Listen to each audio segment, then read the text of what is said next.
There's quite a weird sight on the beach near Blackpool at the moment. Forget Christmas carolling, the people of St Anne's have got a new tradition. What are you up to? We're digging a big long trench to bury some Christmas trees in so that they can catch the sand and build sand dunes. Every year, St Anne's North Beach gets flooded with volunteers wielding spades. They're sticking old Christmas trees into the sand at an impressive rate. This year, around 150 of them have planted more than 4,000 donated trees in just 2 days. It's a labour of love. How long have you been going for? About an hour. Have you? We're only allowed out the zoo for 2 hours. Wow, you got to make the most of it. Yeah, I'd have been here all day if I could. Yeah, I've done this project like when it started about 10 years ago. There's some of these dunes that have been created in the past. I might have helped to do them in like 10 years ago. But it's all good fun. Yeah, it looks like hard work. You're going to get stuck in, what? It's not a typical day for a trip to the beach, but everyone here is involved in the time-honoured tradition of digging holes. All the Christmas trees that they're planting are speeding up nature's process.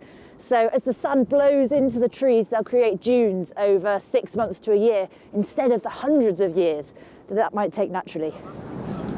Sand dunes are disappearing across Britain because of development, coastal erosion and, historically, people using the sand in industry.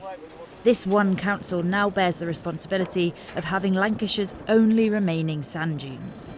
In the Fylde coast is the last remaining 20% of Lancashire's sand dune system, so we've got to protect it at all costs. So a lot of the work that we do is help to build sand dunes, make them bigger and also protect what we've already got.